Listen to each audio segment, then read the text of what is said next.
मी Shyama Kulkarni CKP कुकिंगमध्ये तुमचं मनपूर्वक स्वागत करते। आज आपण यूपी साईडला मिळणाऱ्या एका भाजीची आपण भाजी बनवणार आहोत। त्याला परवर म्हणतात। परवर, ते परवर असं दिसतं। हे कडक आहे, हे घेताना पण बघून घ्यायचं, कडक पाहिजे, मऊ नको, पिकलेलं नको। ही पण दोन प्रकारची परवर येतात। एक थोडं मोठं आणि हिरवगार असतं, ते थोडं मऊ असतं, आणि हे खूप कडक आहे। दोन्ही चांगल्याच लागतात, पण ही भाजी जास्ती छान लागते। ह्याची सालं आणि बिया, ह्याच्यात आतमध्ये बिया असतात, आणि माझा असा अनुभव आहे की त्या सालांमुळे आणि बियांमुळे भाजी कसकसते। यूपीमध्ये साधारणपणे बिया आणि सालं काढत नाहीत, पण आपण ती काढणार आहोत। ही 1/2 किलो परवर मी घेतलेली आहे, ही कापून ठेवले। आता तुम्हाला ती फक्त कापायची कशी ते दाखवते। ह्याची सालं काढायची आपण,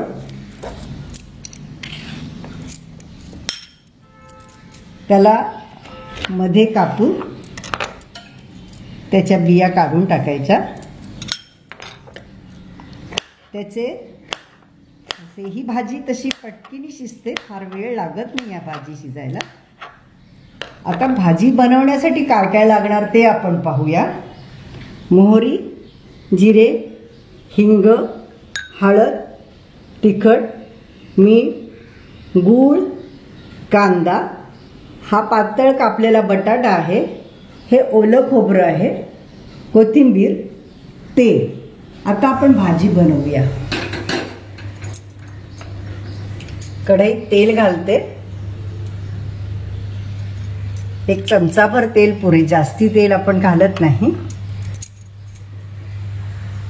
तेल तापण्यासाठी थोडा गॅस मोठा केला, तेल लवकर तापेल। पण तेल तापल्यानंतर गॅस बारीक करायचा, फोडणी जळून नाही द्यायची। थोडा आता गॅस मी बारीक करते, फोडणी घालते। ह्याच्यात अर्धा चमचा मोहरी घातले,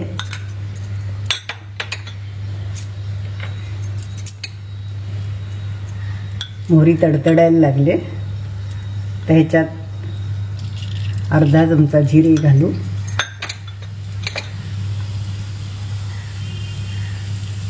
छोट्या चमच्यानी 1/2 चमचा हिंग घालू,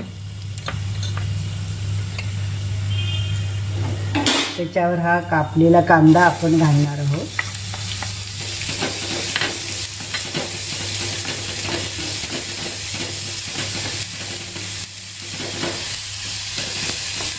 कांदा जरा थोडा ब्राऊन होऊ दे, गुलाबीसर रंगावर झाला मग त्याच्यावर भाजी घालणार। ही भाजी शिजायला फार वेळ लागणार नाही, तशी कवळी असते, पण ही भाजी मे महिन्यात सुरू होते। गरमीतली भाजी आहे, अतिशय चवदार भाजी आहे। कांदा आपला गुलाबी झालेला आहे, त्याच्यावर भाजी घातली आणि हा चिरलेला बटाटा घातला। बटाट्याने चव चांगली येते, तुम्हाला आवडत नसेल तुम्ही बटाटा घालू नका। त्याच्यावरच आपण हे हळद थोडी अर्धा चमचा घातले, हे तिखट सपाट चमच्याने घातले। साधारणपणे तिखटाची चांगली लागते, तुम्हाला मिरचीच आवडत असेल तर मिरची घाला।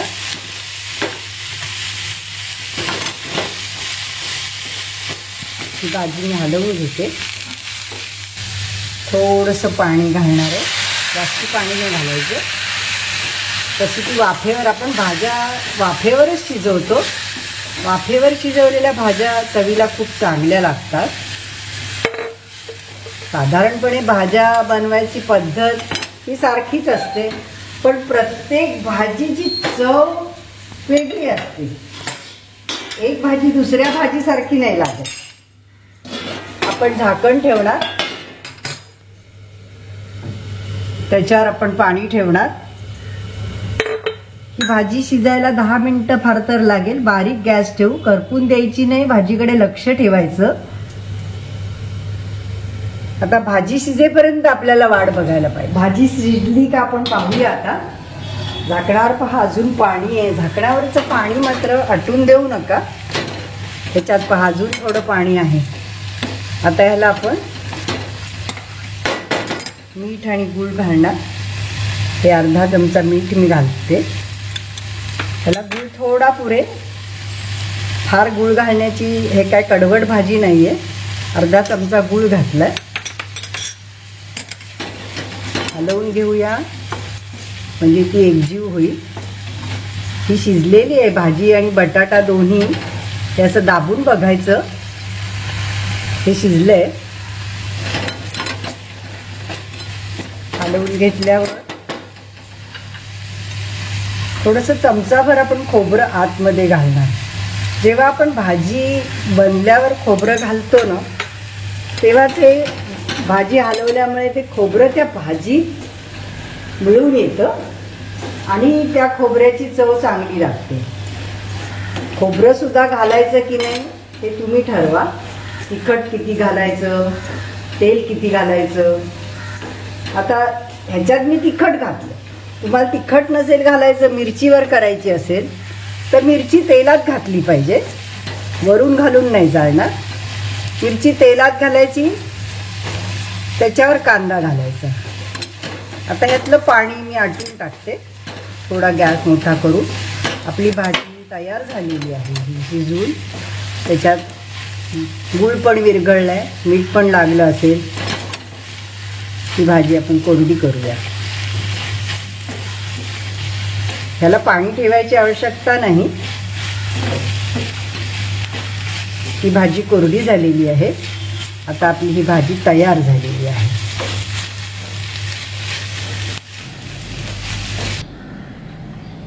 ही परवराची भाजी वाढायला तयार झालेली आहे आपली. तुम्ही माझे व्हिडिओ पाहतच असाल, मला लाईक सबस्क्राईब करतच असाल, त्याबद्दल मी तुमची आभारी आहे. असेच आपण वेगळे वेगळे गोड, तिखट, व्हेज, नॉनव्हेज पदार्थ पाहत राहणार आहोत. तर तुम्ही माझे व्हिडिओ पाहत राहा आणि मला लाईक सबस्क्राईब करत राहा.